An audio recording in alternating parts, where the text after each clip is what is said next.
Hey everyone, and welcome back once again to the HellfireComms Livestream. We're back once again with more Final Fantasy XII, the Zodiac Age. And once again today we're going to be starting off with more side quests. We're actually going to be finishing off a side quest that I sort of started off-screen. There's normally a guy standing right here who came from Arcades to investigate the sandstorms that happen in the Western Sand. And he sends us on a little expedition, I guess, to figure out what's going on, and we have to talk to some NPCs and gather some items. But that part's really boring, so I didn't show that. What I am going to show is the boss fight that it leads to, however, which is not very tough because I'm very set up for it right now.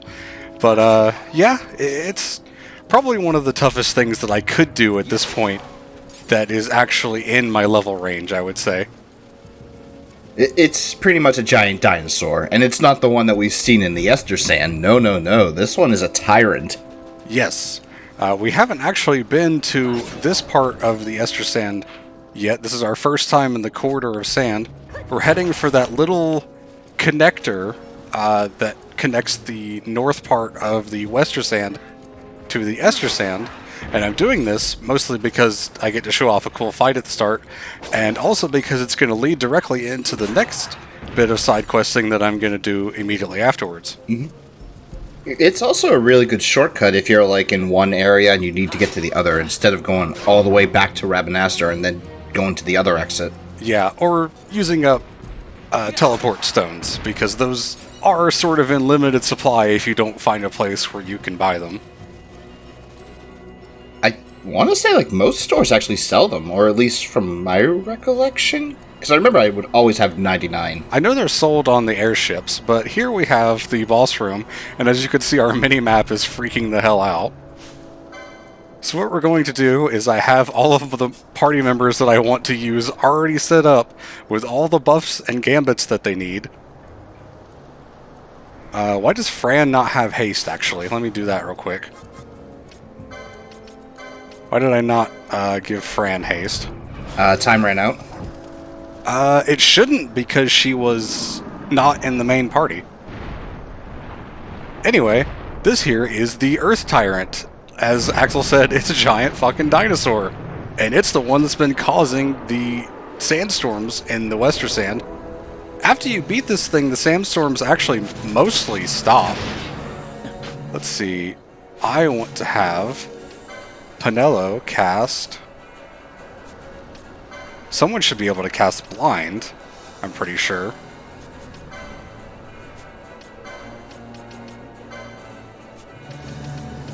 Okay, yeah, it is susceptible to Blind, and susceptible to Slow, Silence, Sleep, Reverse, Confuse, and Berserk. Ah, Fran can cast Blind, okay. So I have Balthier set up with the decoy status, which makes it so that he will always be the focus of the Earth Tyrant's attacks. And the other two party members are set on spamming the arrow spell, which it is weak to, and I can kind of just set my controller down and let this go. Other than the rare moment where that happens, and decoy fell off right as it tried to use its big attack. Balthier got poisoned, so I'm going to throw an antidote real quick. As it gets low in health, it gets a lot stronger and starts resisting stuff. Why are we not healing? What is up with my gambits here? Uh-oh. Why is Penelo not healing Balthier when he's this low on health? Definitely need to be doing that. Not sure what was going on there. Unfortunately, I got stuck into Add Hell, so I got like a tiny screen to see, so I couldn't really see the gambits. Ah, okay. Yeah, my gambits were set up properly. I don't know what Penelo was doing, because I don't think the arrow gambit was above the Curaga. Anyway, that's the fight done. I think when I was actually testing this before the stream started, I ended up finishing the fight with some quickenings, because Balthier actually died at one point, but I didn't need to do that this time. The sad thing about killing this, though, is that you kind of remove the easy access to the sandstorm, because some enemies only appear during the sandstorm, part of the Wester Sand. Yeah. And killing the boss just makes it harder to get a sandstorm. Yeah, and there are some enemies that drop or have rare items that can be stolen. Which you want to have that for. Let's go ahead and turn off the arrow gambits. Yeah, I don't know why she was not using Kiraga there. That's pretty strange. That is very weird. And I want to keep going east to the Ester Sand. That's how words work. And we're actually very close to the area where I can get the last item, or items, rather, required for the Patient in the Desert side quest. And actually, I want to change Balthier's weapon because I actually had him equipped with a dagger that does wind damage because, as I said, that enemy was weak to wind. Here's one of the other dinosaurs. And now you want to make sure that he can deal some Ashura destruction. Okay, good, I'm safe. If we make it far enough today, which I'm pretty sure we should be able to, I'd be surprised if we don't get that far, we should be getting our second Ninja Blade for Balthier, actually. It requires a fairly complex and obscure puzzle to grab, but I do have notes written down, and Axel has a guide ready, so it shouldn't be that much of an issue. Hooray for guides. Hooray for guides, indeed. I could actually have gone this way to do this last time, but I would have had to deal with these rooms full of level 29 to 30 enemies, which is just kind of not fun. And so I decided not to do that. I don't think I actually need to knock this down. This is kind of just a shortcut. Yeah, it's really just a shortcut. Good to have. Yeah, for sure. Rather have it than not. Anyway. So the items we're looking for here are the Veil Blossom Dew, which I can stop at only grabbing one, which would be dumb, or I could grab all three, which I think there's one right here. And then I knock over these rocks, which gives me access to the other two.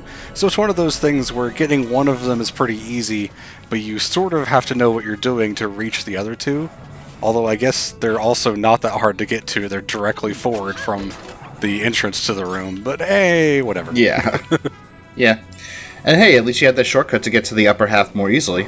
Yeah, for sure. Alright, there's the last one of those, and now we're going to go back and finish off that quest. I also realized something after the previous session. The ninja swords in the Zodiac version, IZJS, actually changed their properties. So the original NA release and before that, all ninja swords were Dark Elemental. Now it's only one of them, and that's the Yagyu Darkblade. Yeah. Does the upgraded version of that, the Mesa, also have Dark Element? Or is it just the Yagyu one? Good question. I don't know about that one. Because the Zodiac version of the game added upgraded versions of all the ultimate weapons, basically.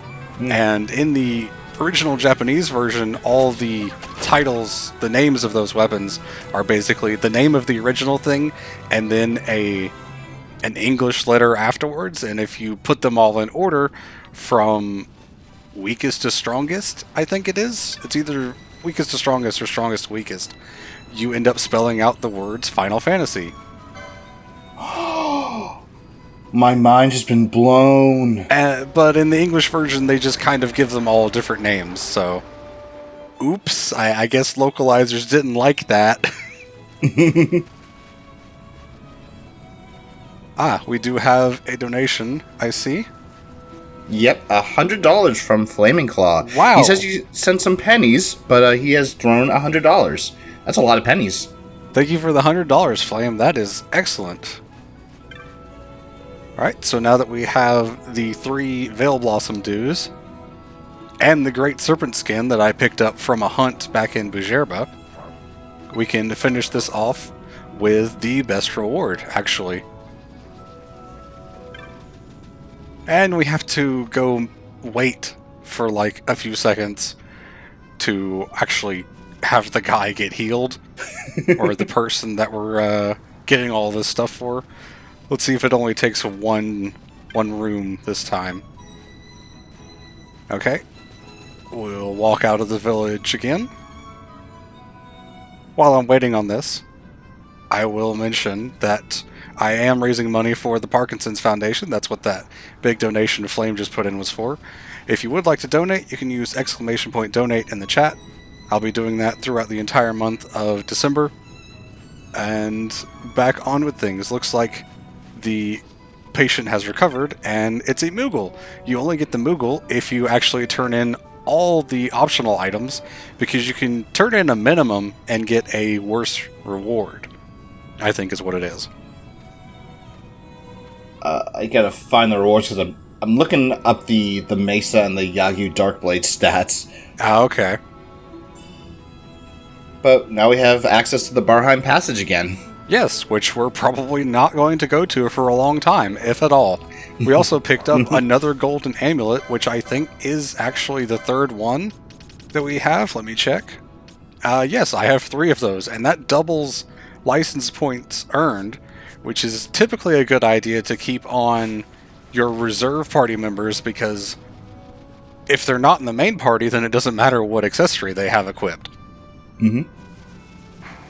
And now we're actually going to run back to Rabanastre, because there's one more thing that I could do before moving on with the actual story segment. I'm surprised you didn't just use the teleport stone. I thought about it, but I can also just turn on ×4 and run and save a teleport stone. It ends up kind of about the same. Fair enough. And we get to watch the funny running animation. That's true. So in comparison, the Yagyu Darkblade is only 4 attack weaker, and it's 8 evasion, or it has 8 less evasion compared to the Mesa, but the Yagyu Darkblade has the Darkness Elemental effect on it. And the Mesa does not. Mm-hmm. Okay. So, if you're fighting something that's weak to dark, then the Yagyu Darkblade is definitely going to be better, but if it is resistant, or basically anything else, the Mace is going to be better. Pretty much. Also, the Yagyu Darkblade has a 20% chance of inflicting doom, while the Mesa has a 20% chance of inflicting poison. Ah, okay. Alright, we are heading to the Muthru Bazaar, because there is a question that we have to answer to finish up a quest. I don't think we can actually complete the entire quest, because I think we have to wait a little while before Kitten here actually moves, but we can answer her final question, and hopefully we'll be set up for the proper reward. I'm gonna guess that you need me to find the answer? No, I actually wrote it down in my notes this time. Alrighty. She kind of doesn't want to become a warrior, but she also realizes that being peaceful is not a great way to make a living in a war-torn world, and so she decides, with our, suggestion, to become a hunter, a member of the Hunter's Clan, or Clan Centurio, I guess. Mm-hmm. The Hunter's Clan is something different, I suppose. But she's not actually here yet, but I can go talk to Mont Blanc to get a couple rewards.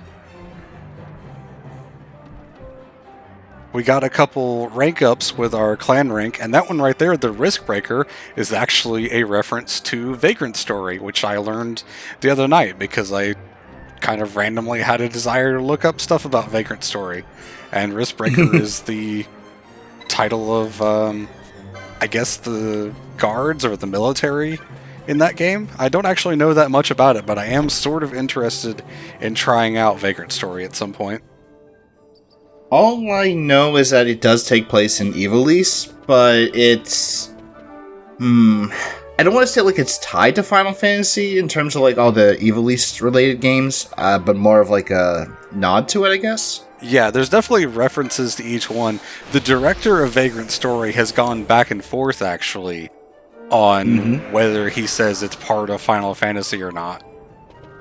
And I think his last comment about it was actually that it was not actually in Evil East. See, I want to take a flight to Nalbina.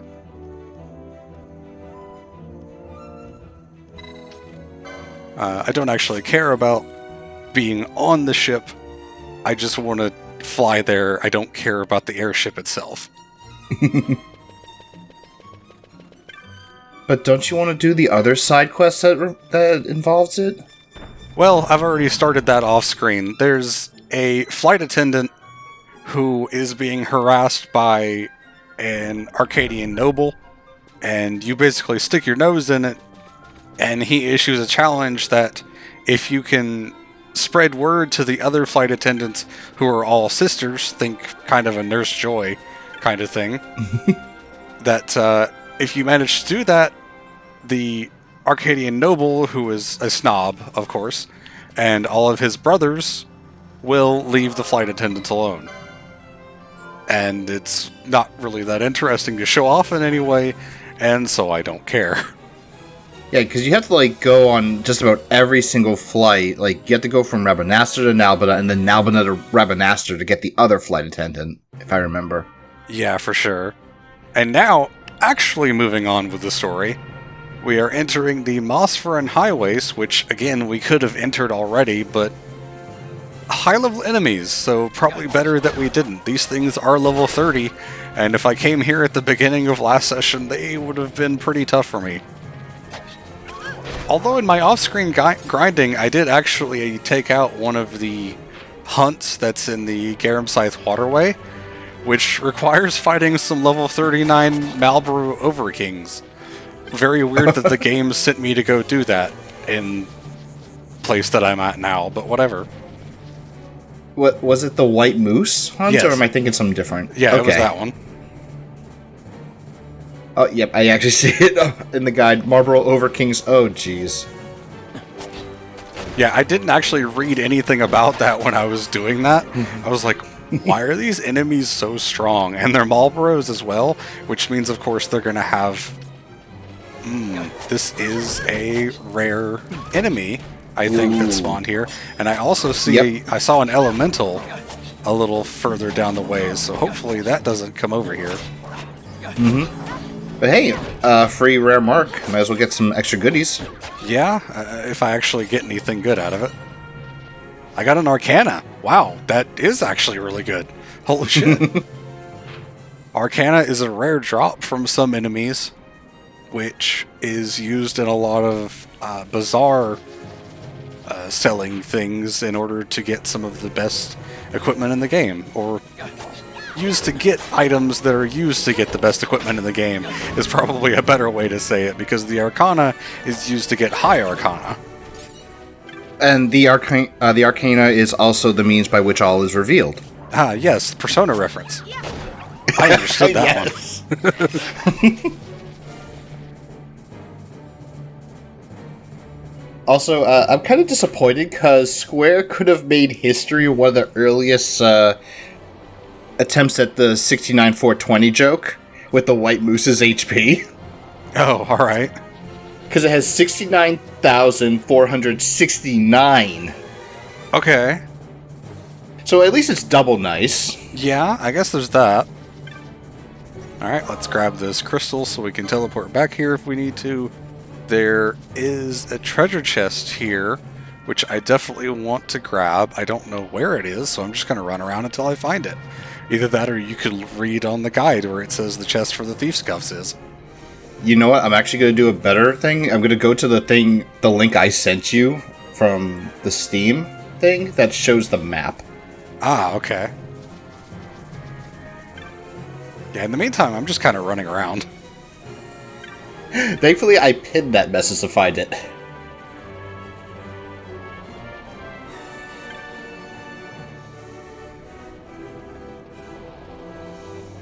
What's the room name? The Babbling Veil. Babbling Veil.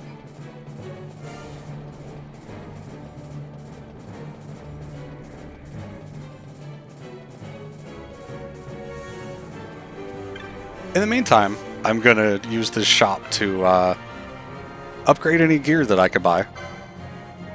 Yeah, I was about to say, it's in the top left portion of the map. Okay. I don't know why I didn't, like, write down in my notes that I made extensively where the chest is. I just said, hey, it's in this room. Like, cool, thanks, older me. Or past me. Would you also like the turtle shell choker? No, that one I'm not too worried about. Okay.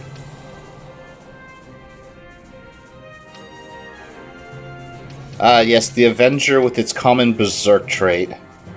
Yeah, which is kind of useful sometimes. There's sometimes where you run into an enemy that has strong magic, but if you put berserk on them, they'll be unable to do that. So, hey, that's not actually a bad idea. Unfortunately, it does make them physically stronger, which, well, depending on the enemy, may be a good or bad idea. Yeah. Let's see, I can equip all of these to all my magic users. This is probably going to go through all of my money. Whoops, I did not need to buy 3 of those. Oopsie. Oh, they don't actually have the license for that one. Interesting. I guess I'll just buy that and work towards the license for those guys. The diamond armor, I don't actually want to grab because what they have now is shielded armor, which gives auto protect, which is actually kind of better. Yeah. Although I could take the stronger gear and then apply protect to them myself, and I did not want to do that. I did not want to give Balthier a shield because that takes off the ninja sword. But I have it in case. He can punch things. It's okay. See, is there anything else that I want to grab here? If I remember correctly, at least from the vanilla version, this is also where you could start buying the golden amulets. Although I guess they removed that in Zodiac. Huh, alright. Let's see. Ooh? Well, now I really wish I had a Roga for that boss fight. Holy shit. Well then, anything from the bazaar? No, okay. Alright, I'm going to go save now that I've done all of that. And as I mentioned, it's top left on the map. Top left on the map. The little dead end to the top left? Yeah. Okay. Or not the dead end, the one that leads to the area above. Oh, okay. Ah, yes, I did not go this way. Pair of these cuffs. Good. There we go. And now that I've got that, we exit to the north.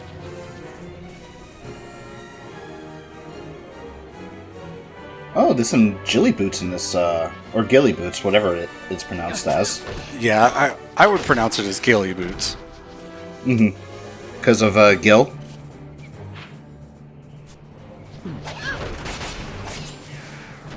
Yeah, there is a fire elemental. I'm kind of at the point where normal elementals are not super scary. It would be the Entites that would be definitely, like, a problem to fight against. The Entites would be like, oh, please, don't hurt me. Just leave me alone. Yeah, for real. Also, Balthier can't actually hurt the flying enemies, but I don't really care too much about that. I thought I saw telekinesis in that the previous shop, and I don't know if you bought it. Although I don't remember if I saw it right. I don't think it had any... Okay. It might have had it, but I think I already bought it, but I don't think this job gets the license for it, yeah. That's really stupid if it doesn't. I feel like any melee class should have access to it, which is how it would work if it were the original game, because everyone has the same license board. But that's not how it works here. Anything special here? Nope. Okay. I got a little bit of PTSD when I mentioned like the Berserk thing, because in Final Fantasy V, there's an optional boss you can fight called Omniscient, who, if you hit him with physical attacks, he casts a spell called Reset, which restarts the battle completely. Huh? Yeah. So you have to use magic on him to actually damage him, or you inflict silence on him because then he can't cast Reset, but silence will run out very quickly. The other option is to cast Berserk on him. However, he has stupid high strength that he can deal max damage to anybody he hits. Huh. Alright. Yeah. That all just kind of sounds not extremely fun. If you could actually bait him into it too with certain mechanics. Like if you have the Knight class, you could use the Guard to just ignore the damage completely.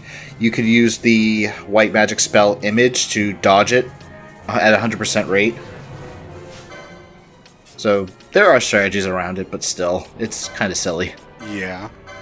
Let's put different arrows on Ash and get her in the party so I can still have two people hitting the vultures, because Vaughn is also not able to hit flying enemies. I could put Fran back in the party, but because she just leveled up, I actually want to focus on the party members that are lower level still, so they can be the ones getting XP. Perfectly balanced as all things should be. Something like that, yeah. Because Vaughn is now set up as a knight, he actually has access to a few magics. White magic, he has Regen, Asuna, and Kiraga. So I finally have a third healer in my party, which is nice because only having two kind of sucks. Yeah, it does. Well, it depends on how you're set up, actually, because you could actually make do with two, depending. Yeah. I mean, I was making do with two. Oh, yeah. Because that's what I had, so... Yeah, that's what I mean. And now we cross the bridge into the Salika Wood, or Stalika Wood, or something, I don't know. That's pronounced like 7 different ways in this game. So it's like Titus and Titus. Something like that, yeah. I actually remember my friend who works at Square, one of the interview questions that was asked, or could be asked, was, so how is it pronounced, Titus or Titus? Wait, really? Yeah. Obviously, like, as a joke, but just to see, like, which one you think. Okay. Personally, if I wasn't asked that question myself, but if I was, I already know what my answer would be. It would be yes. Because I've heard both of them in your games, so I have no idea. But if I had to actually pick one, it would have to be Titus. Yeah. I have gone back and forth in the multiple times that I've said his name on videos, so not really bothered either way. And if I recall correctly, I think the original voice actor for him also said it was Titus, and that's what the voice director or whatever told him when he asked. So we could use that, since that's the earliest version of his name. But, well, Tide kind of fits better with the whole water theme. Yeah, I also don't know how much I trust voice directors after the shit that got pulled in Persona 5, with how he told the voice actors to deliberately mispronounce some names because it sounded better to him. Yeah, that is really just dumb. Yeah, which is why, as much as I do like the English dub of Persona 5, it's kind of And then you have Ramen Shop. Yeah, I mean, there's a bit involving the English dub of Naruto, and especially some of the Naruto video games where they just kind of get what feels like random people off the street to do the voice acting because they don't know how to pronounce anything about the game. Honestly, like, this is like a grind my gears moment, but there was like a video I was watching about Hell's Kitchen, and in the show they pronounce a lot of the names and dishes. And I watched this video that talks. I forget exactly what it was. Like I think it was mistakes or whatever. And whoever was tasked with voicing over the video was mispronouncing everything. I'm like, okay. The biggest mistake that was ever made was this video and whoever they hired to actually voice it, because holy shit, how do you mispronounce risotto when they fucking say it in the show? Oh, wow. How do you mispronounce a person's name when they say it on the show? I remember there was, when all the Dragon Ball Z stuff got added to Fortnite, there was a video that went around of one of the big Fortnite streamers who apparently didn't actually know anything about Dragon Ball mispronouncing the Kamehameha, and I think he pronounced it as Kama Yamama or something like that. But I think it ended up being a bit because there were multiple videos of him mispronouncing it in different, more ridiculous ways. To be honest, calling it the Kama Your Mama, I'm okay with that one. Yeah, that's kind of funny. Yeah, that was good. I should not have taken a drink because I almost spat it out. And then I'd have to clean up coffee all over my monitor's desk and maybe floor and wall.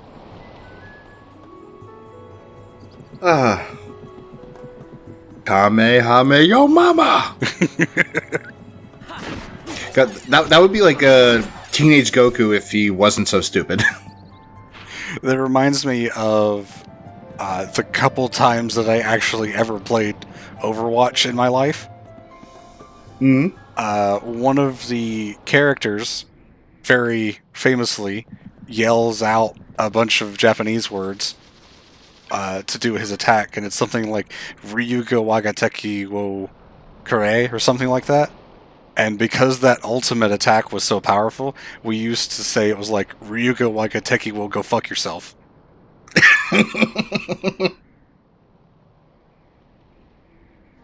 Unfortunately, there are some Moogles that are missing that we have to go find, and I'm going to be honest, I don't really blame them, because the Salica Wood is very dangerous for tiny little Moogles that are just kind of doing their own thing.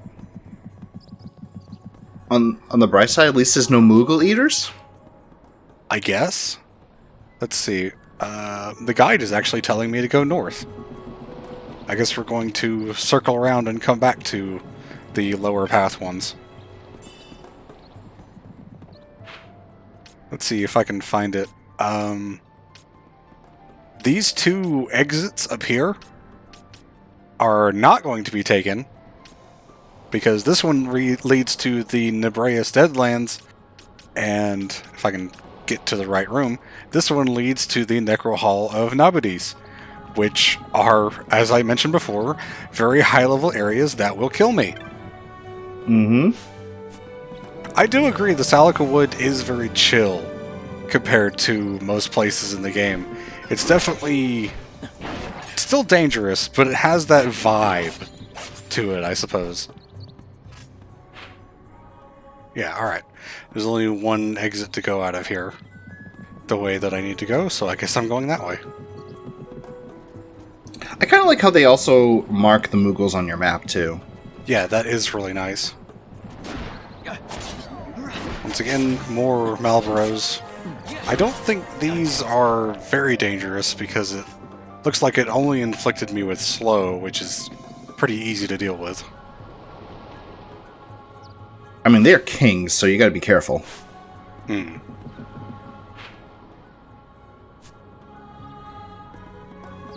Alright, let's grab this crystal here and not go into that room right there, because that's an optional save point. Or not an optional save point, Jesus Christ. That's an optional boss, and I would have to do that if I were heading towards the Necro Hall or to the Nebraeus Deadlands. But I'm not going to do that right now. I keep checking my map because I'm going the wrong way every time. Habit. Yes, there is the charm technique right there, which can make some enemies actually fight for your side for a little while, I think, is what that one does. Mm-hmm. Most likely mentioned it a bit on the Discord. I don't know if you've ever seen it, but you remember Mobius Final Fantasy? Vaguely, I recall it, yeah. Mm-hmm. So, they did have like a multiplayer function, which had you fight usually like a special boss, depending on if there was like an event or just if you need like certain items or whatever. One of those were the Esper bosses that were featured throughout the Final Fantasy games. So they also include a few from Final Fantasy XII in their Final Fantasy XII models.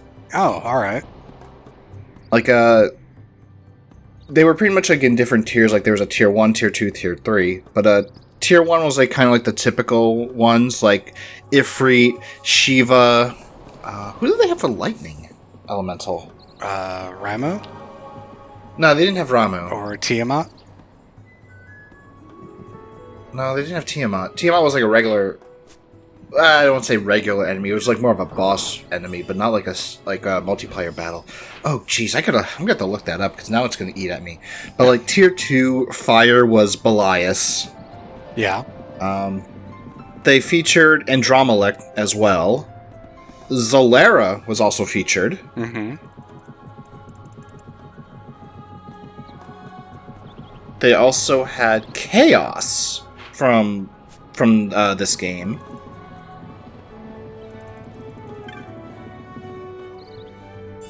That's all I can remember off the top of my head. But they also featured some of the Final Fantasy 13 summons as well. They had 13 Odin, including the music that played for him in 13-2, I think it was. Alright. Like that heavy DMC metals type. Oh, okay. I forget Saz's summon, but he was also there because I remember his was fire. But in some cases, like where they had like special boss fights and all that for events, they had Sephiroth. Yeah. They've had Tifa. They had Gilgamesh. You gotta have Gilgamesh. I remember when Final Fantasy XIV was doing a bunch of raids that were bringing back bosses from other Final Fantasy games, like the final bosses, like the clown whose name I can't remember, and Chaos and a bunch of the other ones, and everyone was terrified that they were going to bring in Sephiroth. Oh god. It's cool, but also like Sephiroth has been everywhere already. It's Sephiroth is always in the crossover events and stuff like that. I mean, he got into Smash, so like. Oh yeah, for sure. It was like, okay, let's see if we can find some other stuff instead of just doing Sephiroth again. And fortunately, Sephiroth was not added to 14. Would have also been kind of a tough fight to program compared to the way the other ones were set up. Yeah, depending on how you program that type of fight is going to be the big thing, because it works in something like Mobius Final Fantasy where it's like turn-based, but it's something like 14, that'll be very difficult. Unless you use like maybe Safer Sephiroth, maybe? Or whatever his final form is. It would have to be the actual final boss form, yeah. Yeah, that's what I was thinking.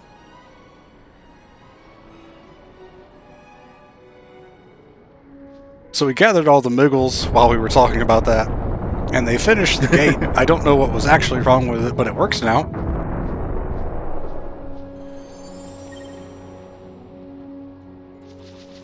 And if we actually speak to the boss, he gives us a sash. Which, I don't actually know what the sash does, but let's check. The sash makes you immune to slow and halves damage from fire, which is not super great, because I can usually just get rid of slow by applying haste over it. You know what you should do? You should put it on a sword user. That way you could be known as the sling slasher. You had to work real hard to pronounce that one, huh? That is a tongue twister, let's be honest.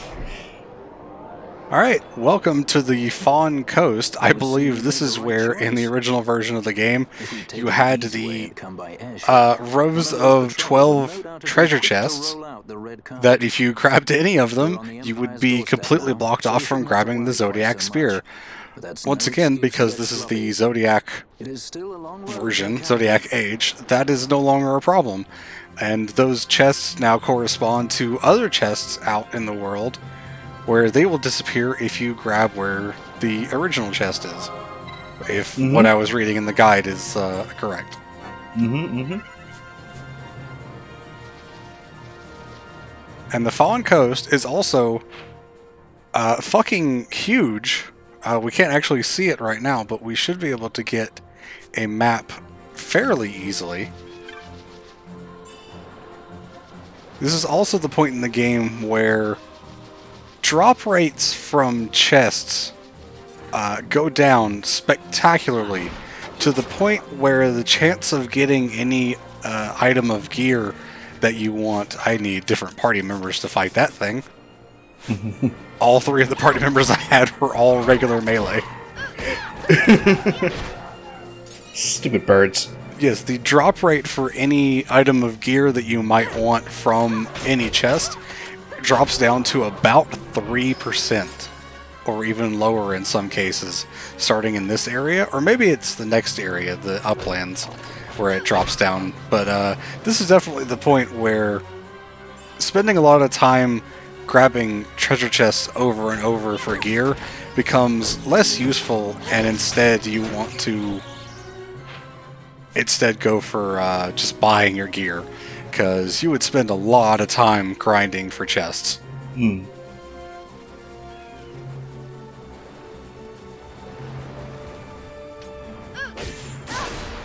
I love these enemies that are weak to earth, because there's no earth magic in the game and you have to rely on weapons that have that element, and there's like maybe 3 of them in the game, and one of them actually does basically no damage.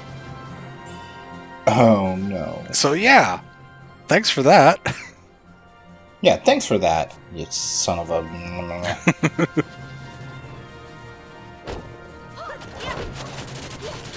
Once again, I do want to remind people that I do spend a lot of time grinding in between sessions. If I had actually come to this area immediately after the end of the previous session, I would be horrendously underleveled and undergeared, and these enemies would probably be actually greatly killing me. Yeah, and we don't want to be sitting here dying so much. Was that a weapon that dropped, or just... I guess it was just loot, because it was called Bent Staff, and I don't think that's actually a weapon. I think that's just a piece of loot. Yes, loot. Also, I was gonna make the joke about the Goku poll earlier. I thought about it like while you were gone, and then I just noticed it on Fran. Oh yeah.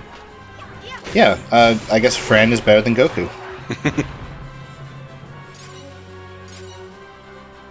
You'll notice that when I'm defeating some of these enemies, I'm getting 2 pieces of loot. That is because I picked up one of the monographs from the bazaar, which causes some enemies to drop other items, and in some cases rarer items. So sometimes a good idea to do that. Other times some enemies can now just drop pebbles, which are basically worthless. I think they sell for a single gil and otherwise cannot do anything. I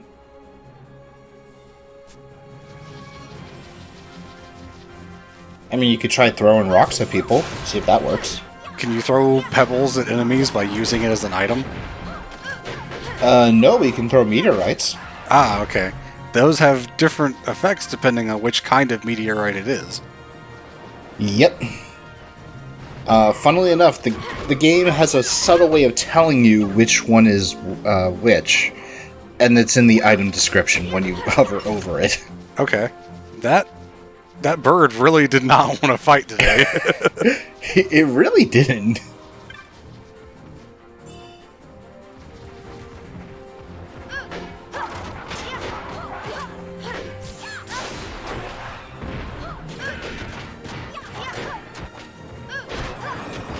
someone got confused. Well, that's fine. They got unconfused already. Oh no. Oh, there's the chest. I saw the little marker saying that there was one nearby.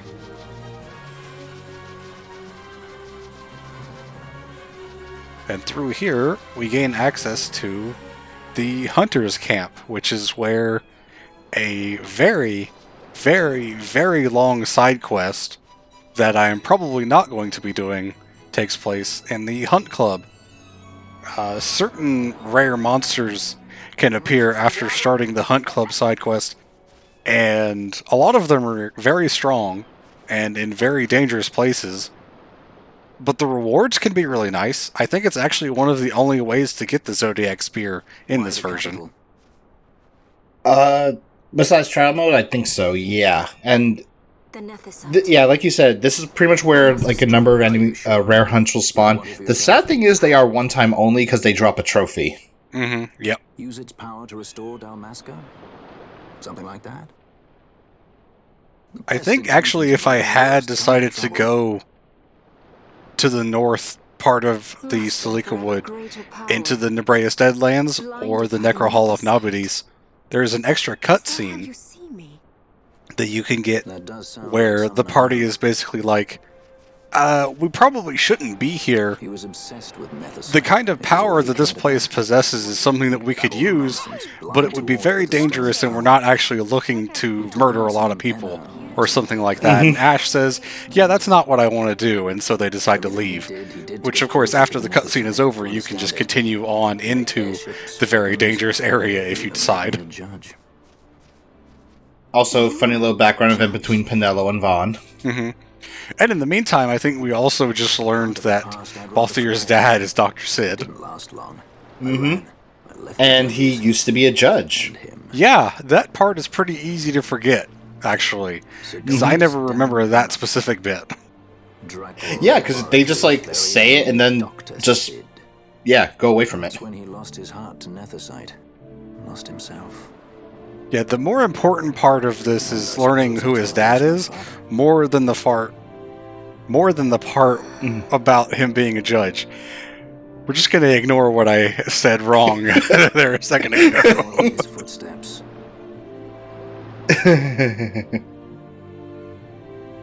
No red flags from learning he's Arcadian? Surprisingly, there really aren't many red flags about that, actually. No, he kind of doesn't really do a lot with this revelation, and nothing really comes of it. Most of Balthier's involvement with the story is pretty much done, even though we are going to be running into Dr. Sid a couple times. Mm-hmm. Sid really doesn't care that Balthier's really even there. It's time to end this. Yeah. Cut my ties to the past. It's hard to leave the past behind. I know. When did Balthier return the ring? Because I didn't see that happen. That is a good question.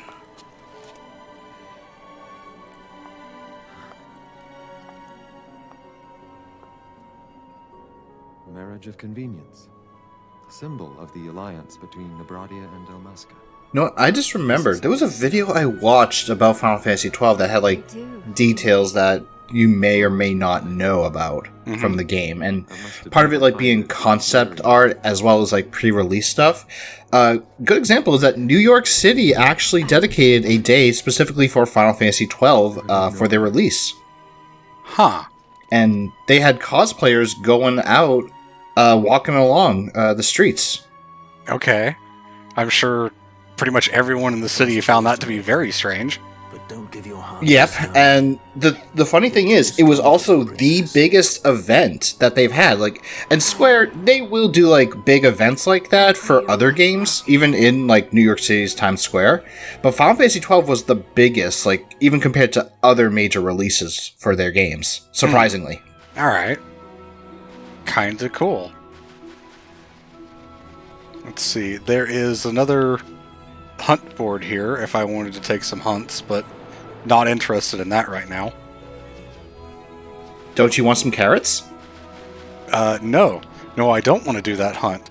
These guys over here, these guys over here are the Hunt Club, I think they're called Attack, Block, and Stock. And the items that they give you are weapons, armor, and items. Like mega elixirs and stuff like that.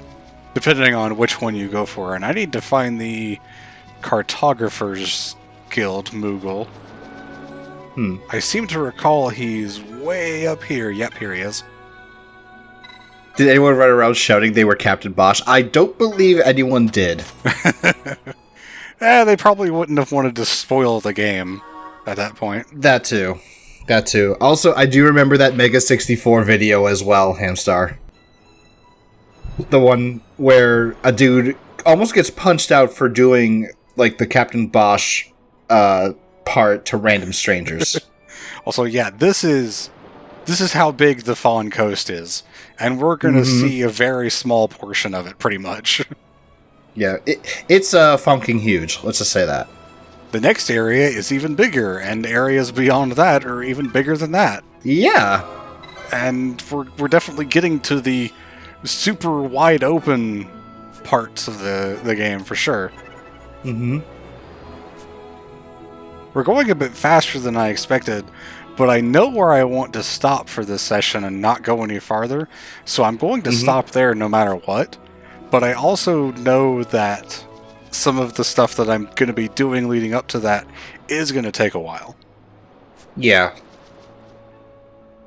So it should be at least a 2 to 2.5 hour session, at the very least. I'd be surprised if it was any shorter than that. For sure. And if nothing else, I can just spend some time running around fighting stuff to fill up some time, like I did with Chain of Memories. And I can just find some random shit to talk about. Yeah, for sure. Speaking of, let me go back to that Mobius Final Fantasy, because now I actually have the entire list of all the summons and all that were featured. So, Andromelech from Final Fantasy XII, Alexander, who is a common summon that is featured throughout the series, Anima from Final Fantasy X. You gotta have Bahamut. You can't really ignore Bahamut. Although, normally Bahamut, who's usually a non-elemental, in this case for the game, was actually listed as a dark type, because they didn't want to give him a neutral type, I guess? I don't know. Interesting. Also, want to point out that this dinosaur is weak to ice, because what killed the dinosaurs? The Ice Age! There you go.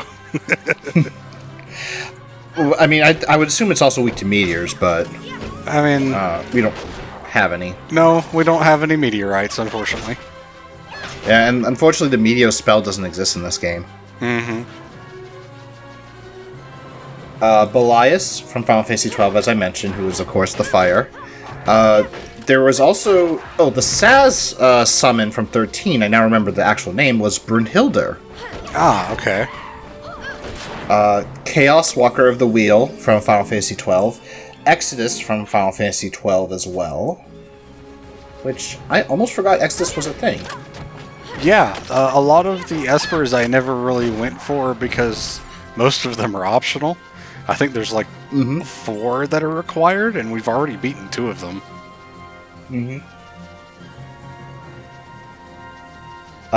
They had Famfrit, who is one that we'll be seeing much later in the game. Now this is also the other one I forgot, Hashmal, who is also from this game. Yes, Hashmal is one of the other required ones that we'll be getting to. Hecatoncheir from Final Fantasy 13. Ifrit, who we already know. Leviathan, also a sort of classic Final Fantasy staple with the lizard water. Yeah. So that bird was actually so high in the air that my party members weren't targeting it, despite the fact that it was hitting them in the face. Can we get much higher? Let's switch Bosch back into the party, because he needs to level up. Oh, I forgot that you could also fight lightning during certain multiplayer events. Okay. Good. Yeah, I'll probably... I already mentioned it before, but they did do crossover events with, 13, 7 Remake, 10, and even Final Fantasy 8, and they actually, put in some of their systems into Mobius Final Fantasy to use. Like, you could do the paradigm system in during the 13 event. That would like, it could be like a defender type paradigm to, tank shit. The breaker, or I forget what they actually called it. Commando for breaking the enemy, and then Ravager for pure damage. So it was a neat concept, to say the least. Yeah. Also, I always forget that Fran is actually not a healer in this setup. So the party that I had a second ago actually did not have a healer at all. Aside from Vaughn being able to use Kiraga, but that's a single target, so a bit rough to deal with. And I don't think you actually mentioned it on the stream, but you did change your jobs for all your characters for this setting, I believe. Yes, I did. I did kind of forget to mention that. I did change a lot of my jobs around, and I should probably show that off, actually. We have Vaughn as a machinist and a knight. Balthier is a monk and shikari.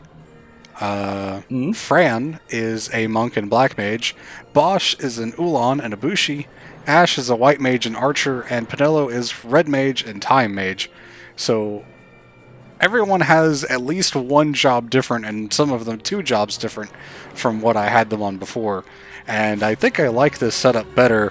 The only thing that I don't like was not having a third healer, but because Vaughn can now use Kiraga, I'm pretty okay with it. For a bit, if you actually picked one character and you just never used them, you could have just said, and this character is just there. Yeah.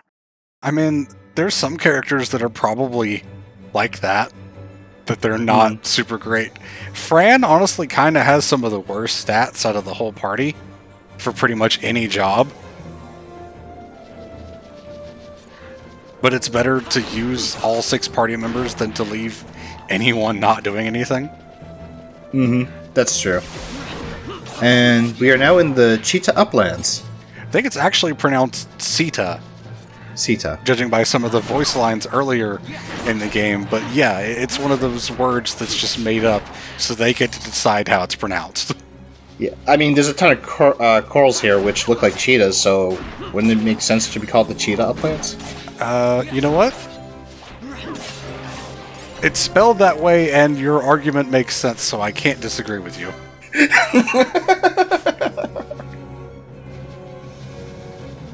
I'll be honest, I wasn't expecting for you to give it like that. There's the level up from Ash. I knew she had to be close to a level up. I will mention this. You may want to grab Float if you didn't put it in your notes. It is in my notes. I also just picked up a mote for it. Okay, good.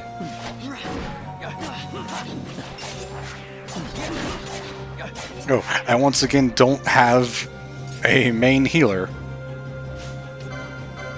Well, let's go ahead and cast Kiraga on myself before going into this fight. Even though, I also need to change my party members out because no one can hit this thing. It's flying! Oh no.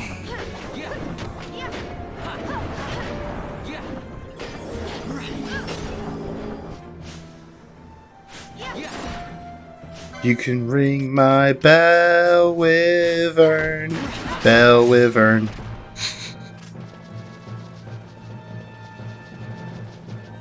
I swear, I just come up with these off the top of my head sometimes. Yeah, it's like that sometimes. Don't worry, everyone. I'll be here all stream. Or worry, depending how you see it. This room, I think, is where the float magic is at, so I'm going to make sure I grab that. I say room, but of course, it's a big open area. Yeah. I've got it in my notes where it is, so I should be able to find it. Okay.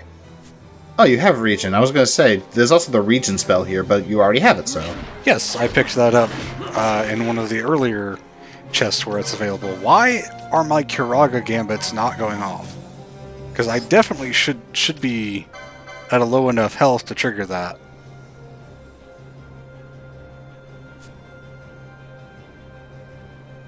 Whatever.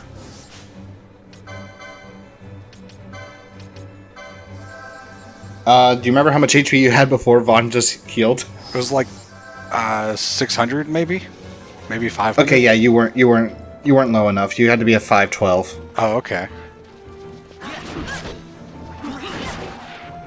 Well, that's fine. Good old math. I like how I got a chain level up for killing enough of the curls in a row, and then immediately broke the chain by attacking a Morble. Because I don't play by the game's rules, I play by my own rules.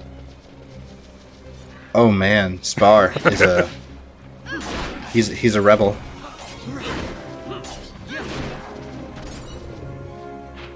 I guess to finish off this list, there was Odin using the Final Fantasy 13 model, Shiva using the Final Fantasy 10 model, Ultima, which used the Final Fantasy 12 model, Valefor, which is from Final Fantasy 10, and then Zalera, as I mentioned earlier.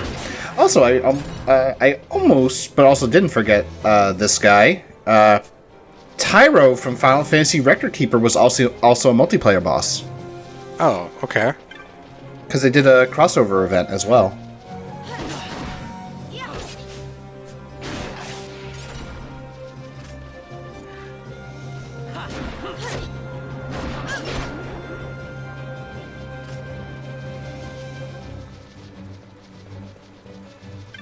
Right here? Yep, that is the float magic. We can now avoid traps by using float, and also trivialize a later boss. Honestly, anytime I think of float, I always think of a Final Fantasy VI runner from even before Awesome Games Done Quick. They had the classic Games Done Quick, and she was at the final boss, and she died because she failed to cast float. Oh, okay. Also, my only healer got inflicted with silence, which was not good. Yeah. Yeah. Unfortunately, I myself and other people had made fun of her, just for fun, not to be insulting, such as I have 99 problems, but a float ain't one. Oh. What is this random gator enemy that just has reflect on it? It's a feral croc. Yeah, but why does just a random enemy have reflect? I think it casts a reflect? I don't know, I can look it up. I mean, I'm not that curious, it's just a little strange. Well, I'm curious, so I'm gonna look it up. Oh, fair enough then.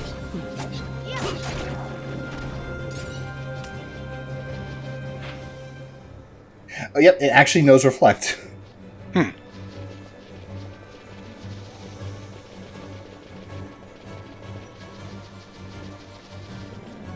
So, you did mention how the float spell will trivialize some battles or later on, but it also trivializes traps.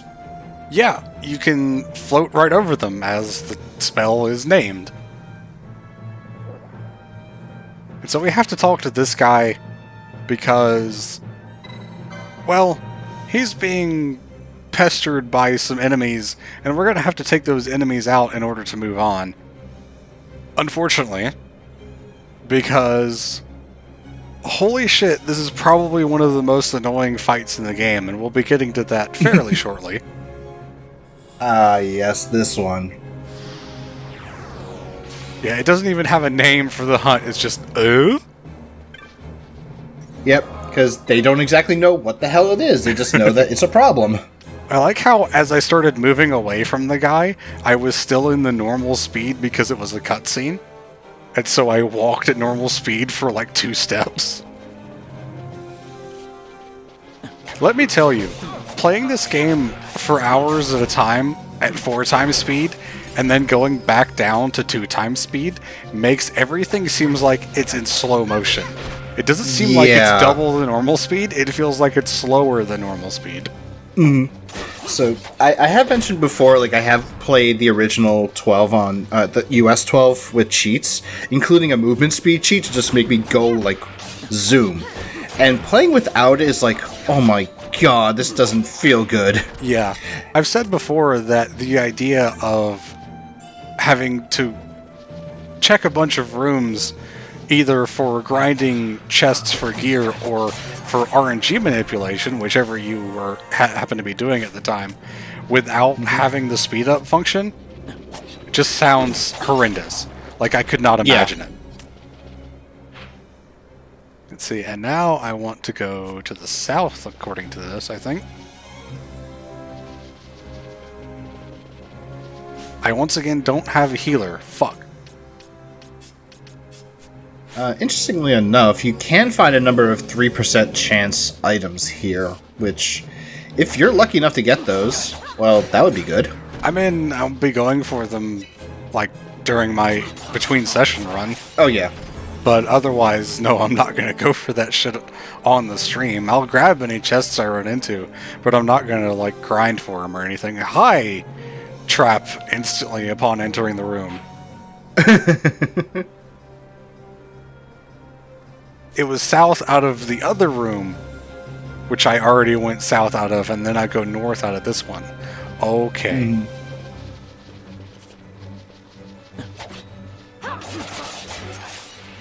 Come to think of it, I haven't checked my license board in a while. Yeah, okay.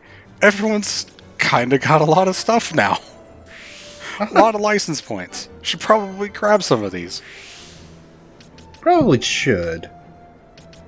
Oh, especially a battle lore for more damage. Yep, and that armor for Vaughn, which I bought like an hour and a half ago and haven't done anything with.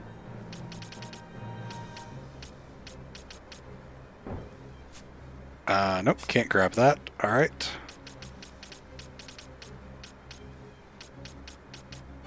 Let's just pick up some more battle lores, I guess.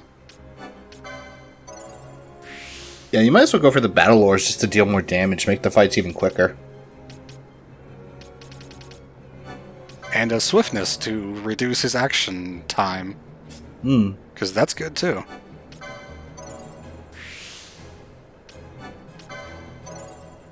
I don't know why the golden staff is all the way up here, way past all the other, like, relative level gear. But if you want to use staves, then you have to go all the way up there for the golden staff, which I guess is a rare chest item that I did grind for, so it's not like you're going to have it if you're just going through the game normally. Yeah, most likely. It's kind of like the Zodiac spear. It's going to be out of the way, but you can get it pretty quickly if you know what you're doing. Yeah, for sure. Now, what the hell am I doing with Ash? Because I don't really have a whole lot to spend her license points on.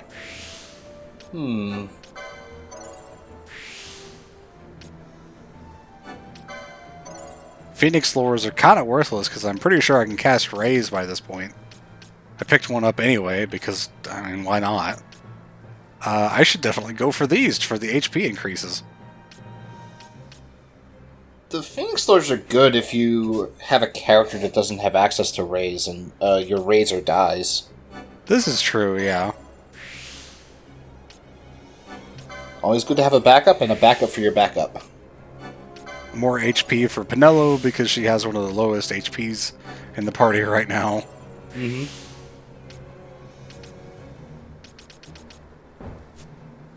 Oh, can't grab that. Okay.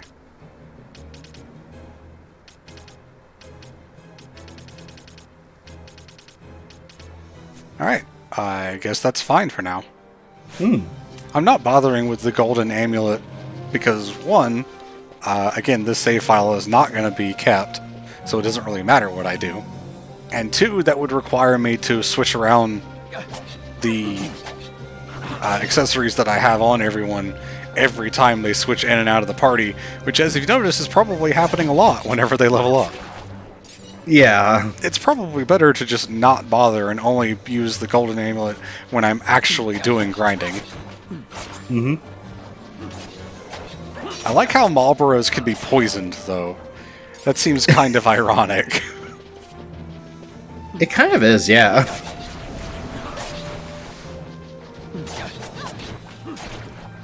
They can also be blinded, despite the fact that they don't have eyes.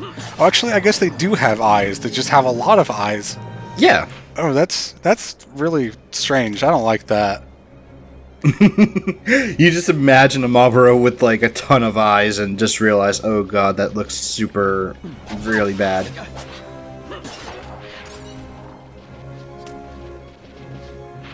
This is a big, big room. We can't actually get the map for this area quite yet, as far as I know. I think the guide says we can't get it until much later in the game. I think probably when we reach Balfenheim is when we can get the map for this area. Which is really weird. Which will probably happen during the next session. Almost definitely. Once again, I'd be surprised if we don't make it that far in the next session, just because of how close we are to it now. Yeah. Relatively.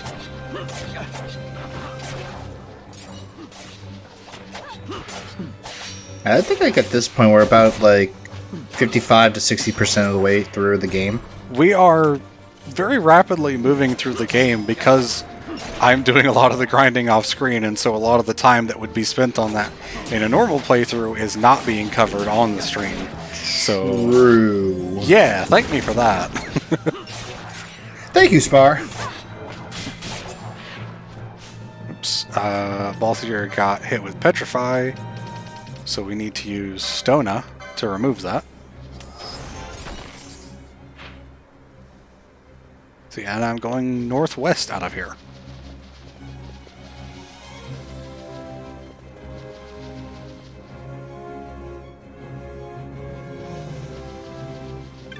And this is the child of the guy we found a while ago, the other Wayfarer. Mm-hmm. And they're separated even though they're like that far apart. Because that's where the dad is. He's just like right there. Which, I mean, you do have to run around a lot of high-level enemies, but still. Mm-hmm.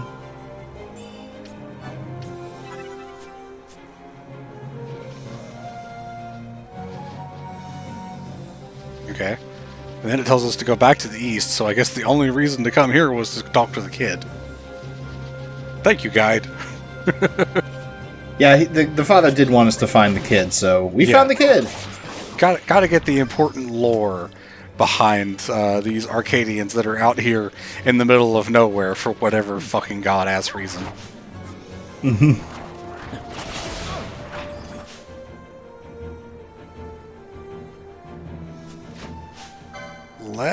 Oh, I can't change party members. Okay. I was going to switch someone in that could cast Blazara against these things, but since they all have Shell, I don't know how useful that would be anyway. Also, I did fine, actually. Didn't really need that much help for that one. There's another magic that I want to pick up here. Not going to be super useful, but it is nice to go grab it just to have it, and not have to worry about it later. Uh-oh. Balthier is getting a bit stoned right now. Now he's asleep. Now he's silent, slow, and asleep. Mm-hmm. I guess let's use a Prince's Kiss to wake him up, even though the visual effect is more like an alarm clock. I want to say that it was called Alarm Clock initially, and they changed it to Princess Kiss for reasons? That sounds right, because I remember it being called Alarm Clock in the original version. And I even made that mistake last time when I was looking for an alarm clock and needed to find the Prince's Kiss to use one. Yeah, it actually was initially called Alarm Clock, and then they changed it in the Zodiac versions. Okay. That's strange, because they kept the visual effect, which looks like an alarm clock. Yeah, which is really silly. I guess they wanted to keep the Prince's Kiss, wow, item name because it was a staple in Final Fantasy, but because 12 doesn't have a frog ailment, they just had to go with, okay, Sleeping Beauty style. Oh, alright. That's my guess.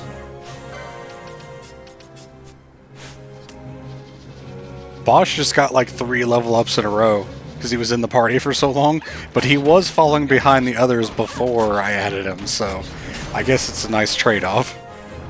Yeah. And now Ash is 33. Yep. Fortunately, we have Pinello in our party, and also Vaughn now. Actually, let's put Fran so that we have only one healer, and whenever Pinello levels up, we can have Vaughn as our other healer. Yep.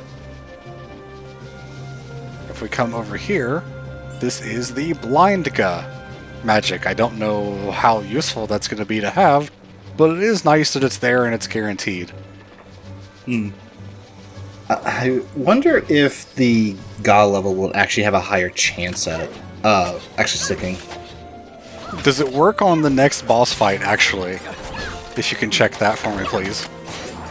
If the next boss fight is the one I'm thinking of, against these annoying little effers. It does, but doesn't.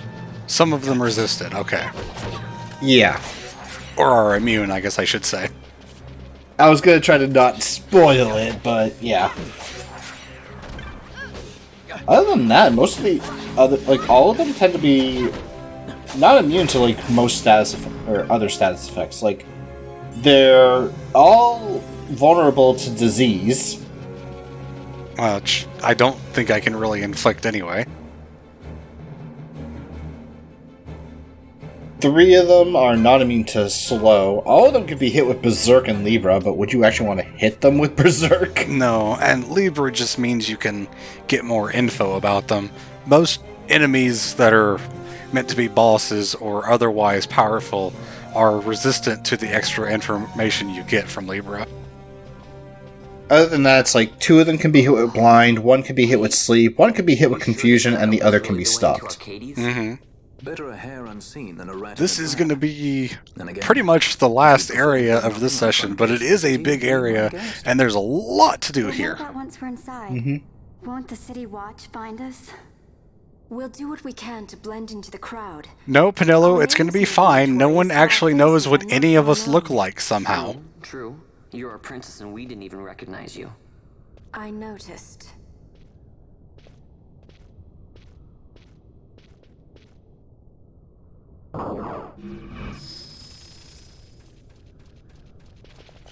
Want to make sure that you always have Libra active in this area because there are a lot of traps around, as you can see over there. Mm-hmm. So very dangerous to not have Libra. Fortunately, I have quite a few party members that can have it, and I guess there's just no music in this part yet. Probably once I get deeper into the cave, the music will actually start playing properly. I believe so, yeah.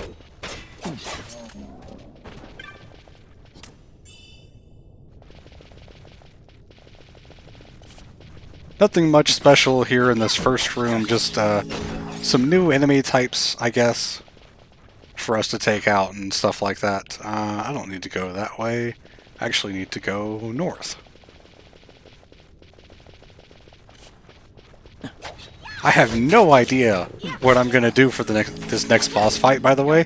I don't know what my setup is going to be. I'm just going to kind of go in and pray. I can give you a quick strategy that the guide mentions. Well, I know about the strategy that the guide mentions, and I know the elements that I should be using for certain things. But other than that, I'm kind of just going to be winging it. Okay. Yeah, I remember, like, when I was doing trial mode on IZJS, like, that was, like, one of the worst fights for me. Okay. So, here's what we're going to do. We're going to take a moment. Well, I'll let Ash finish using Libra. And now I'm going to have her cast Shell on everyone, because Shell is going to protect against status ailments, which this next boss can use a lot of.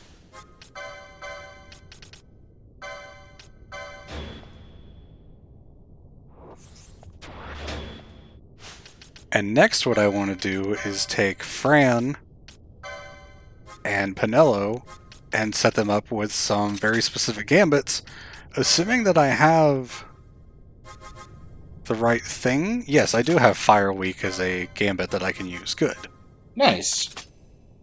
Because I definitely want to focus on one thing first that's coming up.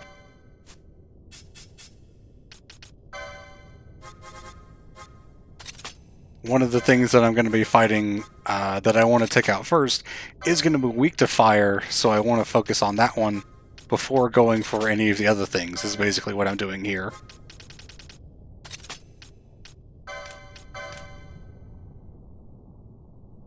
Let's see. Anything else I need to worry about there? I think that's good for now.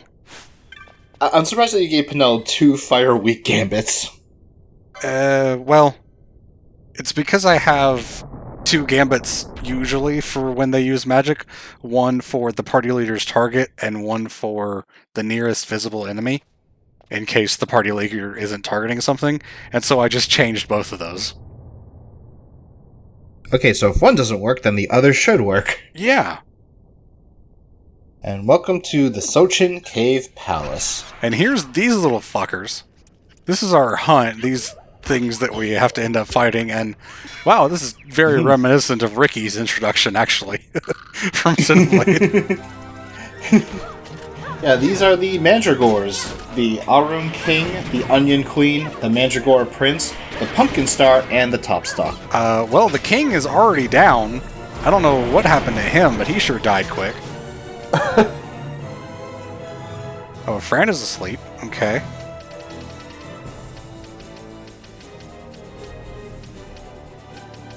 Where is that Princess Kiss? And let's use... you don't need to worry about blind. Magic can't miss anyway. Yeah, this boss was a pain my first time doing it, for sure.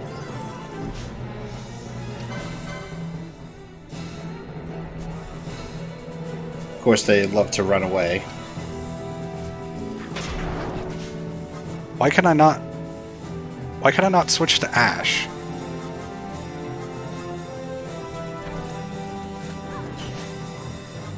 Oh, she was too far away, probably, is what was going on there. Huh.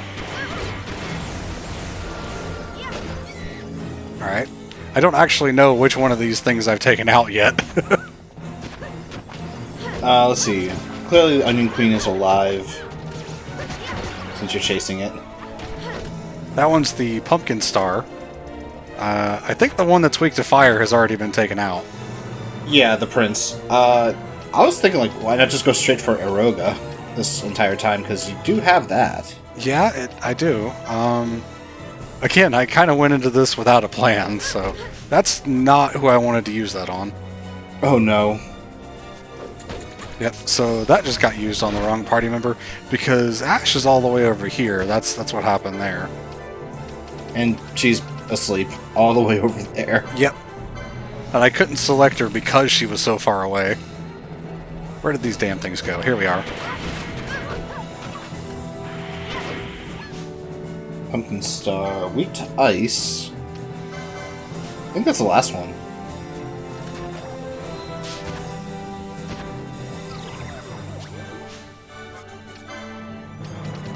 Let's see. This is a little annoying. Not gonna lie. I don't need to use haste for that.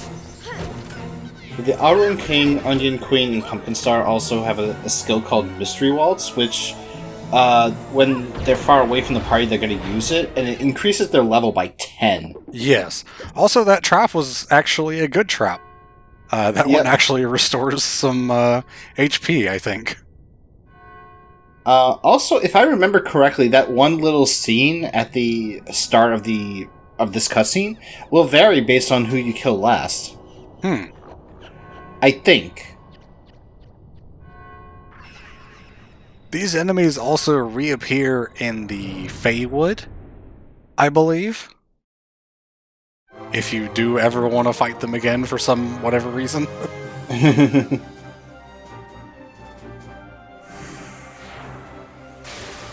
Alright, that was actually not bad.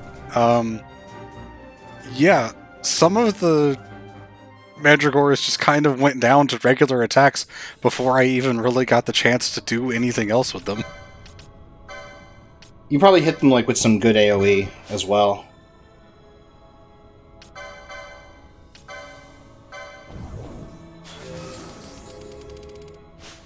Also, for those who do not know, you can return to the Arcadian Wayfarer to receive a prize for killing them. 1,000 gil and 3 remedies, which is not much. It's kind of trash. Yeah, which I'm probably not going to do. Just going to move on. Do you need me to read the directions from the guide, or are you good?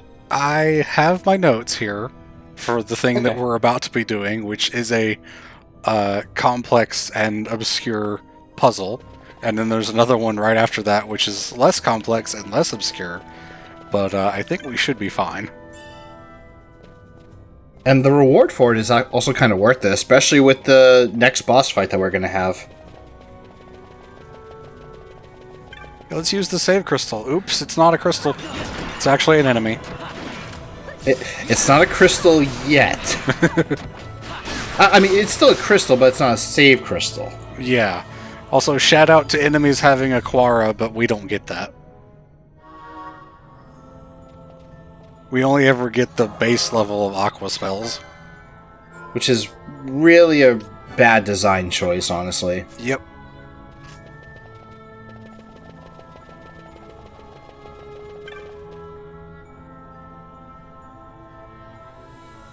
Alright.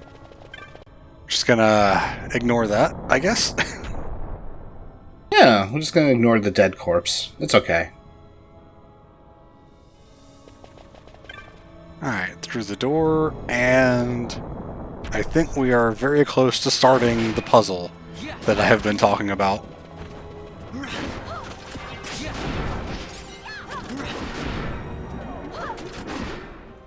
These things can cast Cloying Breath too. Alright, that's annoying. Mm-hmm.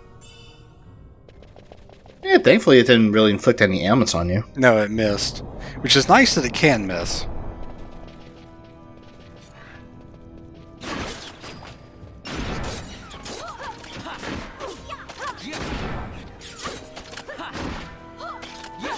Let's see.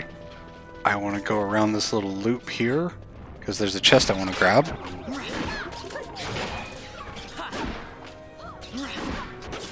I just realized. Ah, okay, that's what's going on. I should probably change Ash out so that she doesn't level up quite yet. That gives me a Shock mote, Shock being one of the strongest black magic spells. Mm-hmm. Which, despite the name, I think is actually doesn't have an element to it. I don't believe so, though I do believe also like one of the strongest black magic spells also is Ardor, which is a fire elemental, interestingly enough. Final Fantasy X is one of the few games I can think of to give you Ra and Ga level or tier water spells. Yeah, definitely. I want to say there might have been a couple of others, but I can't remember. Alright, so these 3 rooms are what we're going to see for the next little bit. And as you could probably guess, there's a bit that we've got to do here. Yep. So I'm going to be following my notes from the guide for this, where we go through to this room, then we turn around immediately and go back into this room, and go all the way around this way. Yeah, we must walk the pilgrim's path to find all these items. Yes, and they are very good items, so it is definitely worth doing this whenever you're going through this part of the game. One of the best weapons that I can have right now, for sure.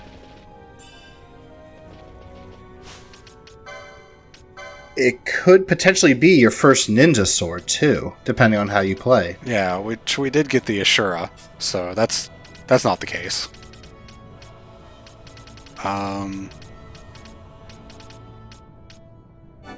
Nope, not that one.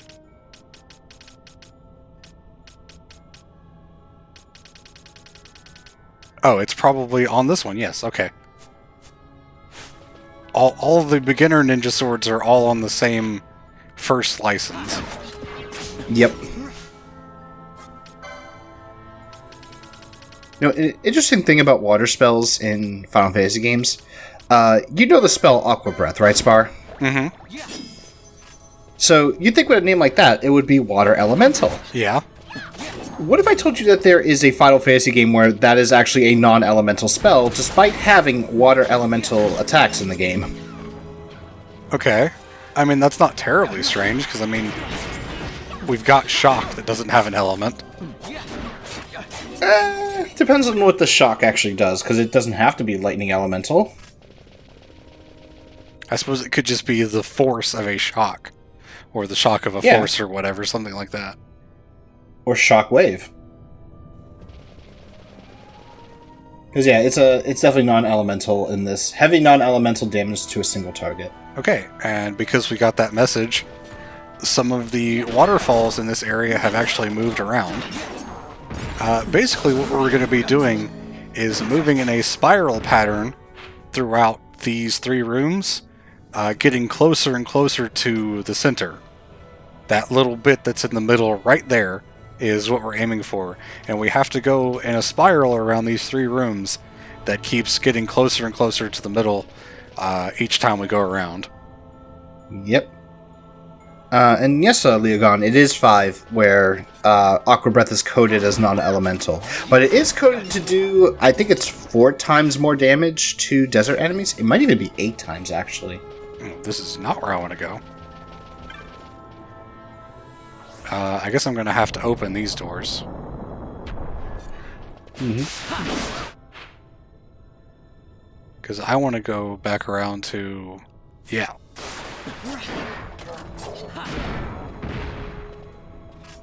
Yeah, it's 8 times in Final Fantasy V. Although, let's be honest, Final Fantasy V is so fun because of how stupid it can be. I have definitely heard... It's probably the most mixed Final Fantasy that I've ever heard anyone talk about in terms of whether they like it or not, because I usually hear people talk it being one of the most fun, or it's one that they just kind of absolutely hate, kind of thing. It's definitely one of the most interesting because of the job system and allowing heavy customization on that. Like, imagine Final Fantasy XII's Zodiac system, except you can take abilities from the other jobs into another job. So you could combine a monk and a black mage, so now your black mage can actually punch things to death. Okay. That's actually pretty cool, yeah. I do want to say the original version of the International Zodiac job system did not have the ability to add second jobs to your party members. That was added in the Zodiac Age re-release.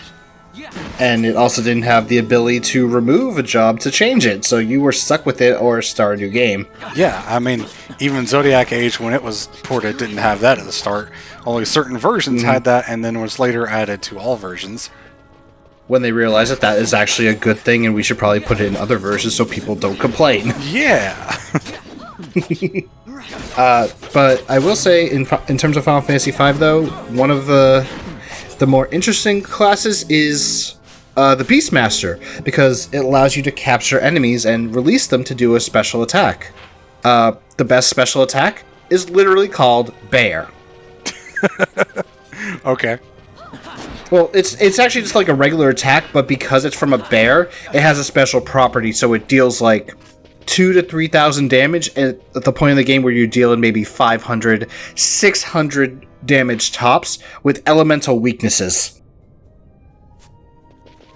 So, yeah. The Final Fantasy V community has dubbed it Bearga. I think I remember you talking about that before. Probably. It is one of the funniest things I like to mention. Then again, I am... when it comes to Final Fantasies, Final Fantasy V is my top Final Fantasy. Although if I did have to be perfectly honest, everyone knows the best Final Fantasy is Die Hard. Okay.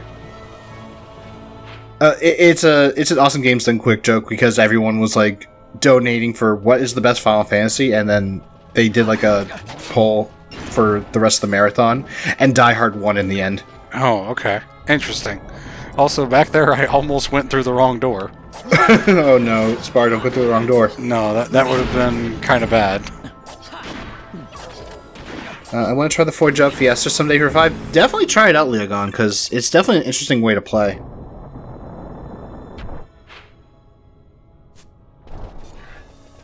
I think we're almost done with this little puzzle. This should be the last waterfall change we need. Yep, hear a door open in the distance. That's what we needed. Perfect. It's definitely great, like how Final Fantasy, although like you wouldn't think of it, it does really go well when it comes to challenge runs, like for all the different games. Mm-hmm. To the point where even Final Fantasy 12 just started putting in, okay, so here's a new game minus, so you can just do the 111223 challenge or whatever it was. Mm-hmm. Right. And I think if I go in here, I can open this door.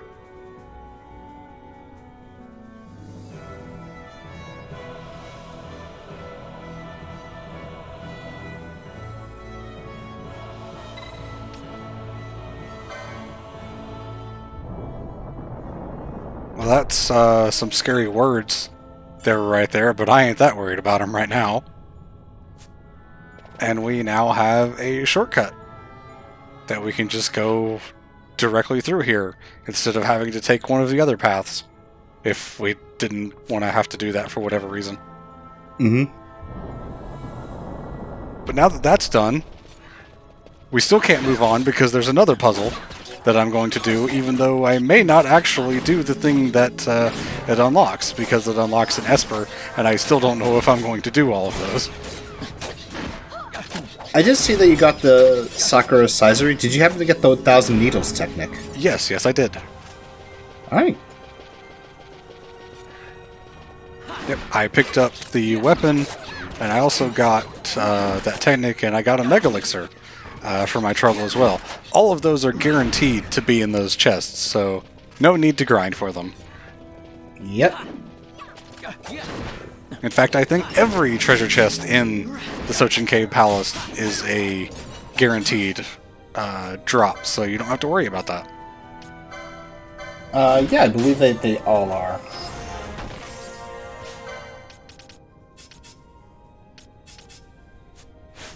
Oh, I didn't realize Balthier leveled up. Okay.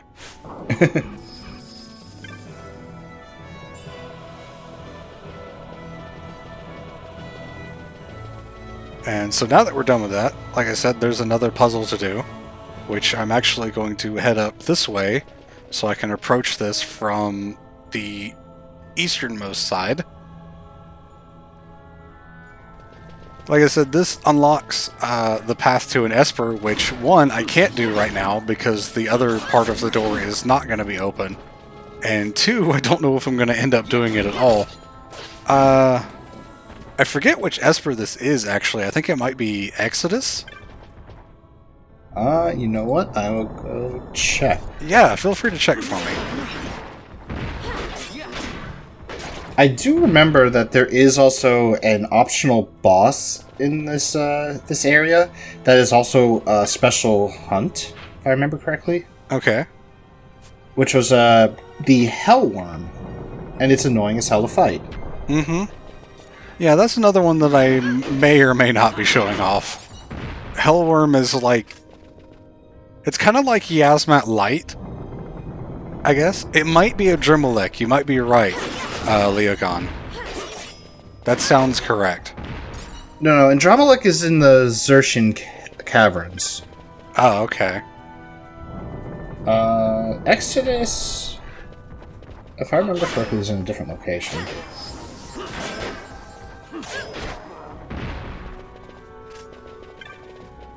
Maybe Chaos, then? It's either Chaos or Exodus that's in the Nostran High Waste.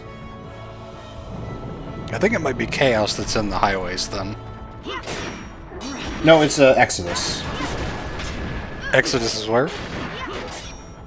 Mothrin Highways. Okay. Chaos is in the Necrohall Nabudis. I don't think that there is an Esper here. Ah. Then I don't know what's behind this door that's about to be opened. If it's the one that... If you can only do it later, then that might be the Hellworm.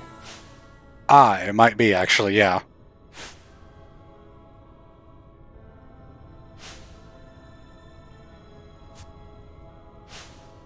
And of course, we do not want to fight that right now. Nope. One, we couldn't, because again, the door is not open. And two, fuck. Yeah, we go in there, we're gonna have to load our last save, or autosave, or whatever. Yeah, it is not going to be a good time.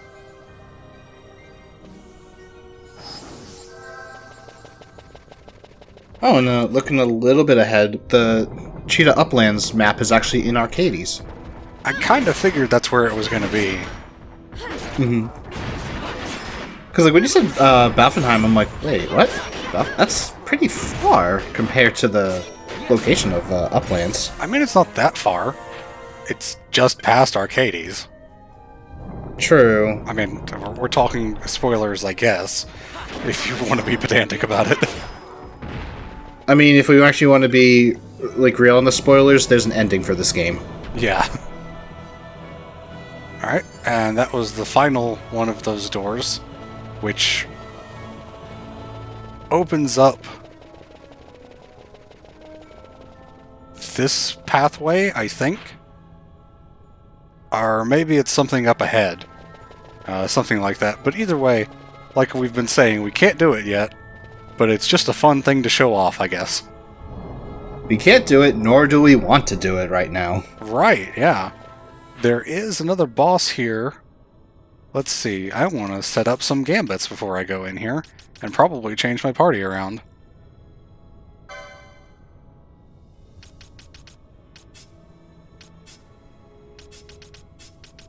Yeah, this one can be very dangerous.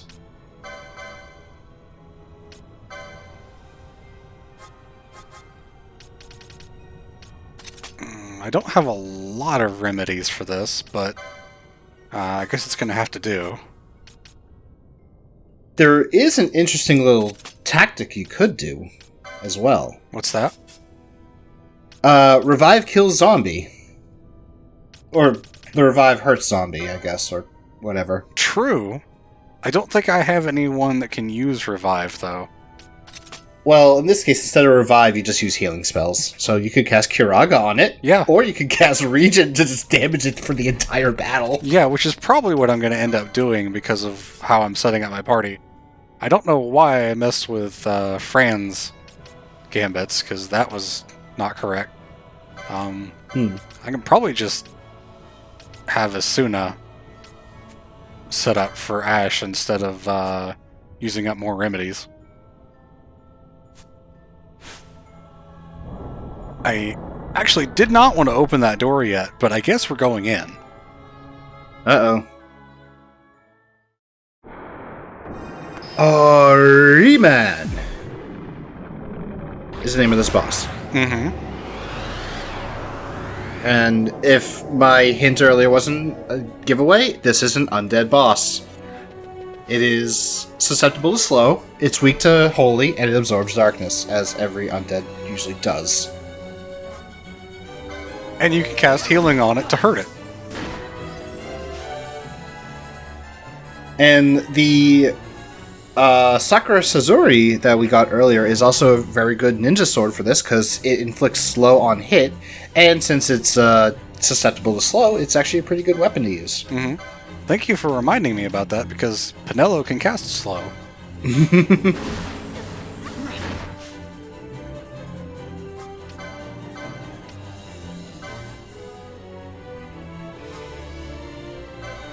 How much does this Kiraga do? Well, I guess I'm not going to see.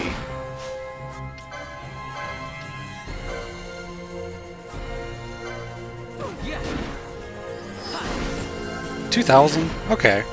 Not bad. Alright. Yeah, not too bad. And the time it takes to cast it, though, how much physical damage am I going to do instead?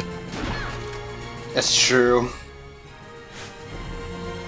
Did it get inflicted with slow? Yes, it did, actually.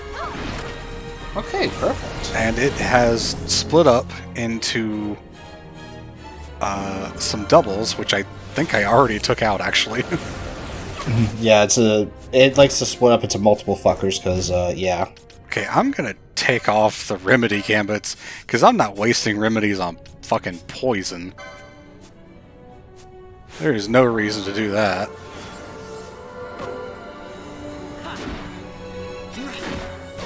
Maybe if you get hit with, like, a Doom or Confuse, yeah, but... Yeah, for sure.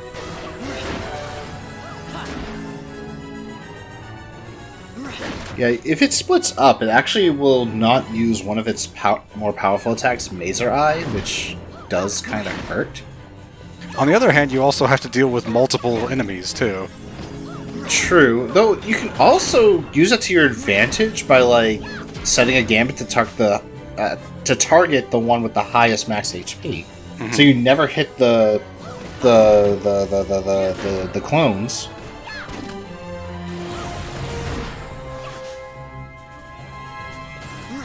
Which again, you would then have to deal with multiple of the same enemy doing stronger attacks. Alternatively, you could just cast Cure on all of them, hit them all. Yeah. Or at this point, probably, Just, yeah.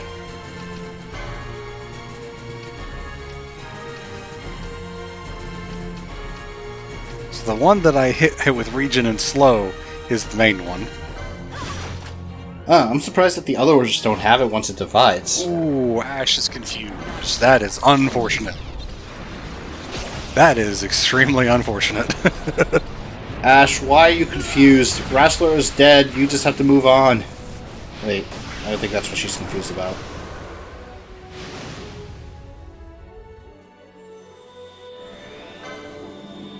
No holding back. Hopefully I get a good chain here, because I am kind of tired of this fight. So since Penel's using Evanescence, what do you think is her favorite song from them? I got it. Wow, that was really unfortunate RNG. No mischarges. Unfortunate. Although now I just remembered a joke that me and a coworker made yesterday. We were going for a Korean barbecue, and when they got into the car, they were like, "Wake me up," and I just followed up with "Before You Go Go." Oh. And she was thinking the same thing too, so it's like, okay, we were at least on the same wavelength. Then almost like, or alternatively, "Wake me up inside." Okay, well, I kind of ended up ignoring the clones at the end because of the way my gambits are set up to focus on the party leader's target first, which means they can't change targets easily. But it's okay. I like how it dies. He just looks so dejected. It's like, okay, fine, I'll let you through. As you can see in the background right there, there are some treasure chests to pick up in this area. So I'm going to run around and get those. There's actually 5 of them, and again, they're all guaranteed with their rewards. And yeah, we made it through all of this a lot faster than I expected to, so this is going to end up being a pretty short session. Which is fine, because last section was longer than normal. So I think that's a good trade-off, actually. That was quite a redesign for Ahriman. Wasn't it just a floating eyeball enemy in Final Fantasy IV? Yeah, it's actually gotten... it's mostly been a giant eyeball for a majority of Final Fantasy games, but 12 is like, we're going to break that mold. We're going to be changing designs on some classic enemies. Yeah, it's because they used a model that's used for a lot of other things, which is fine, I guess.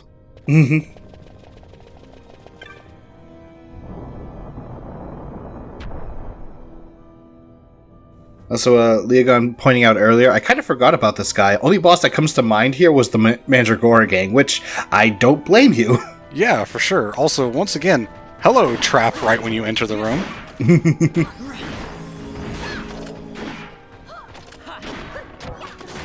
Which I could ignore with float, but it takes a lot less time to just run around it. Yeah. I may end up casting float here anyway. Let's see, float is under arcane magic, I think. No? Does anyone have the license to cast float? I forget what type of spell it is.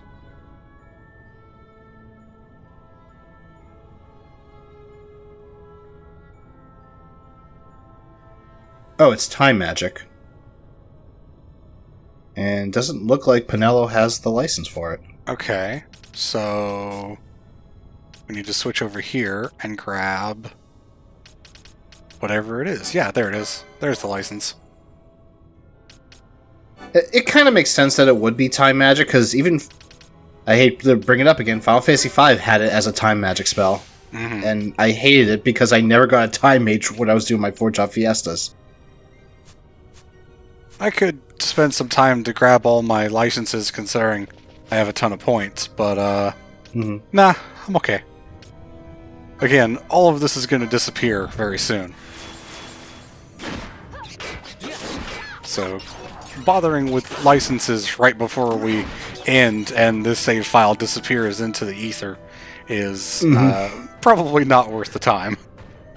Yeah, and in this room, it's possible to get a rare game encounter with the enemy Cubus if the large chamber is filled with Wendigos and Pit Fiends. Okay, which I think it was. I think... no, these are strikers, never mind. Wendigos are the ones that look like they have ice clouds in their heads. Yeah. And these are imps. So, yeah, it would be the other spawn that gives me those. So, would you say that the Wendigos are have their heads up in the clouds? Something like that, yeah. So I think that might have been the door. Nope, not that one. This over here is the doorway that leads to the Hellworm, if I remember correctly. Because otherwise, that path is kind of pointless. Or maybe it's over there. Or maybe it's over there. There's a lot of different things. There could be. I don't really care. I'm going to move on. No, I think that door is actually the progression door. This one is, yeah. But there's like a path leading off to the side that I thought might have been to that one. From the looks of it, it's just a normal enemy. Okay. Nothing to worry about then. Anything over here? Nope. Okay. Alrighty. Let's interact with the thing, activate the lift, and we'll head up into Arcades. And I have something very special that I want to say once we actually get to Arcades that I would like to share with all of you. Uh-oh.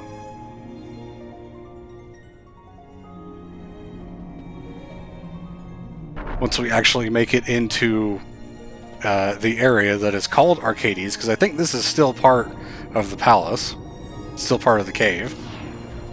I believe so. And I just closed the map.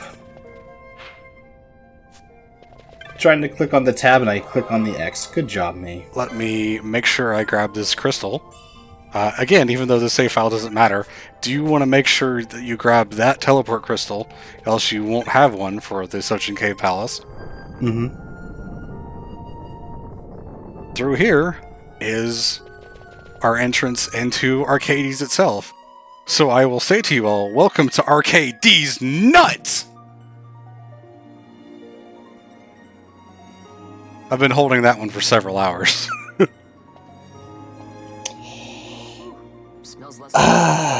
Spar, I don't know if we could do this anymore. Even empires have need of sewers. The runner from Arcades proper pools here. Those who lack papers to live in the city itself. The mighty who Also, I apologize to Flame because that probably peaked really hard on my mic. I guess it must be a lot nicer than this place. Oh, Flame's gonna be pissed when he gets to that point in the editing. And I could say that this time because it's not karma. I know he's going to be editing this as opposed to Metroid Prime, where I'm the one that ended up editing it. I'm surprised that you did end it with a got him to flame.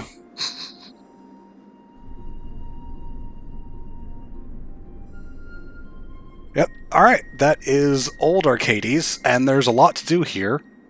That is a very modern looking skyline there. But this is going to be our cutoff point because I would like to stop here, actually. I could keep going. There's some stuff we could do in Arcadius proper that wouldn't be too bad, but I don't have notes for it, and I'd like to make sure I show off everything that I actually want to. So this is going to be our stopping point, and next time we'll cover Arcadius proper and the Dracula Laboratory, and probably a little bit after that, because that's not going to be enough for a whole session. And I'm going to probably make sure that I actually have enough notes for an entire session next time. And Arcades is also a pain in the you-know-what. Yeah, for several reasons. But that's going to be us for now. Thank you all for watching. We will see you, well, I'll see you next week for the start of Chain of Memories Reverse Rebirth. And next weekend, I think we're taking off because it's going to be Christmas Eve, and we're going to let people enjoy their Christmas time with whoever they end up spending it with. But the weekend after is probably going to be something else. I don't know. It would be an off week to do a randomizer, but if I end up needing an extra stream in order to finish Reverse Rebirth, we're going to do that instead.